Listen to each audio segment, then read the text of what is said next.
What hair? All your hair. Curtis Jones.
Dearly Beaver loved, we are gathered here today to knock down the dams separating these two log-crossed enemies to lovers and celebrate them as they covalently bond. And by the way, if you decided to spend your CPW doing this, you don't need to come to a wedding, you need God. Now, if you'd told me when I started my career at MIT admissions 16 years ago that I'd be standing here today, presiding over the gay furry wedding between Tim and Bernoulli, I would have said, that sounds right. Because theirs is a love story written into the very laws of nature. Some even call it Bernoulli's principle. The faster the feelings flowed between them, the easier it was for their relationship to take flight. But Tim and Bernoulli's story did not begin with such easy love.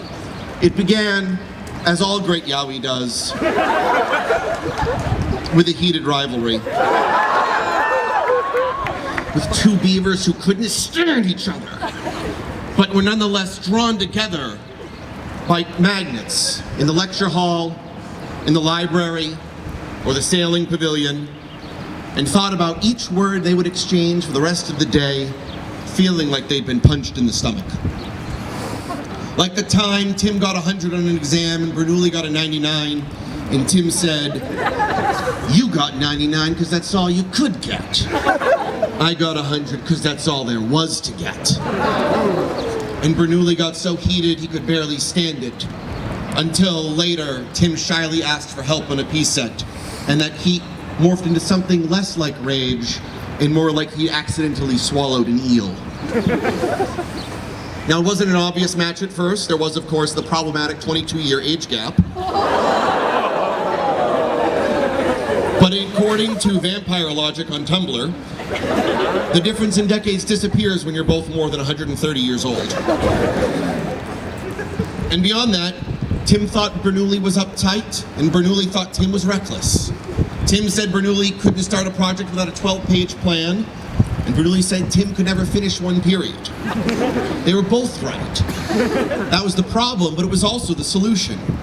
Because somewhere between the bickering and the competing, somewhere between I can't believe you and I can't stop thinking about you, they realized they weren't opposites at all. Though they each took a different angle on any situation, when put together, they were complementary and finally right. Tim starts projects without knowing how to do them, jumps in teach first, expecting to learn by doing. Bernoulli has to follow through to see it to the end. Tim is adventurous and spontaneous, while Bernoulli gets so beautifully, obsessively excited about whatever he's fixated on this week that Tim can't help but get pulled into his orbit. Sometimes it seemed these tensions would split the wood along the grain, like the weekend when Tim accidentally deleted Bernoulli's midterm presentation while trying to repair his laptop, and Bernoulli's big tail seam-ripped Tim's suit pants that he needed for an interview the next day. They didn't talk for a whole month, which for beavers in love is a long damn time. But they always paddled their way back to each other. Because Yahweh relationships are like capacitors.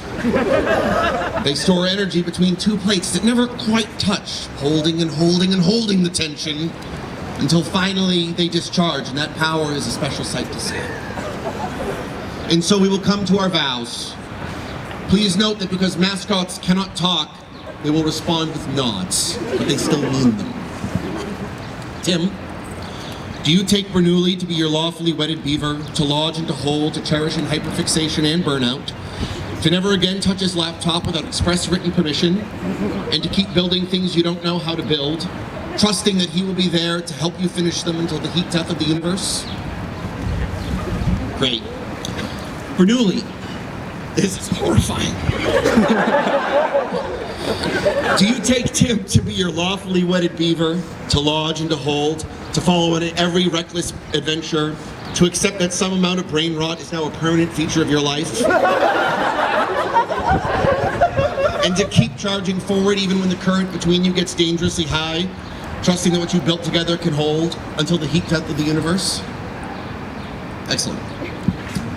We now come to the exchange of rings. Annika, why don't you come up and get the rings? I guess actually, Annika, hold on, we have another ring bearer maybe? Again.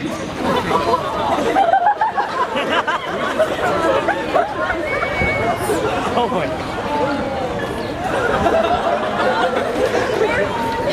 I'm regretting many admissions decisions we have made.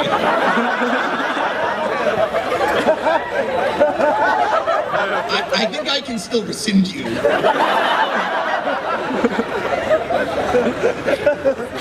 All right. Since we are among scientists and engineers, I feel compelled to note that rings show up everywhere in science, and every one of them has something to teach us about love. In chemistry, the benzene ring is the most stable structure in organic molecules. 6 elements bound together in a loop, sharing electrons so freely the bond cannot be localized.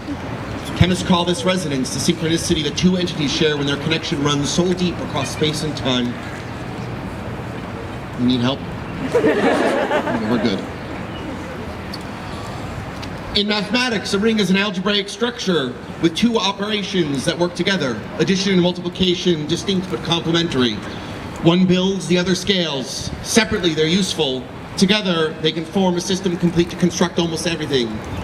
Like these 2 gay beavers. And in nature, a tree's rings trace the seasons of growth, some fertile and some fallow. But when you hold the tree's cross-section in your hands, you cannot remove a single ring without losing that whole history. The wide ones and the narrow ones together are what make the trunk strong enough to hold a damn good home together. These rings you exchange are small and simple, but the principles they represent are anything but. Tim, will you place your ring on Bernoulli's finger?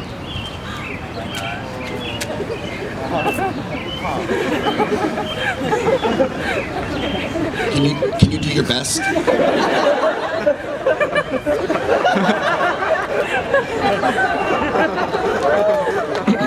Bernoulli, can you place your ring on Tim's finger?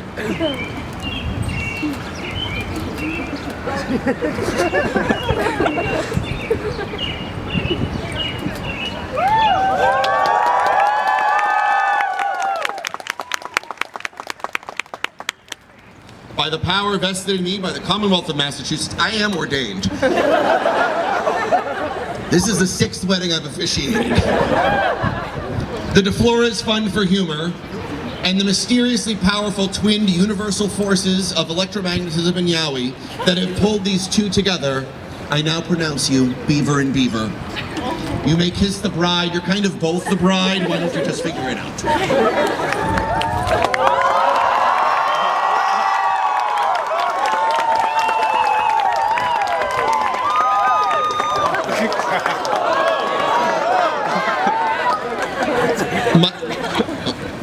My fellow engineers, I present to you for the first time, united in the eyes of our institutes, the Beavers.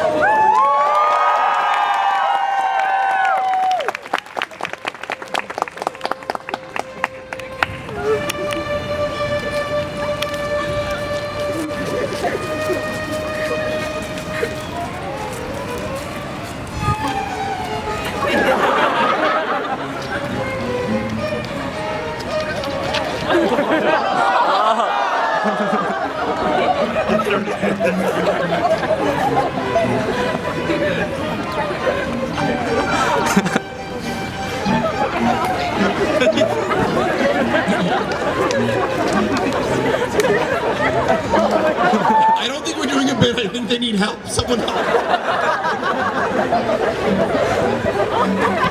Thank you, everybody. That concludes our ceremony for today. You may get food. There's snacks. The grills are hot. Have a great CPW. See you at the closing show.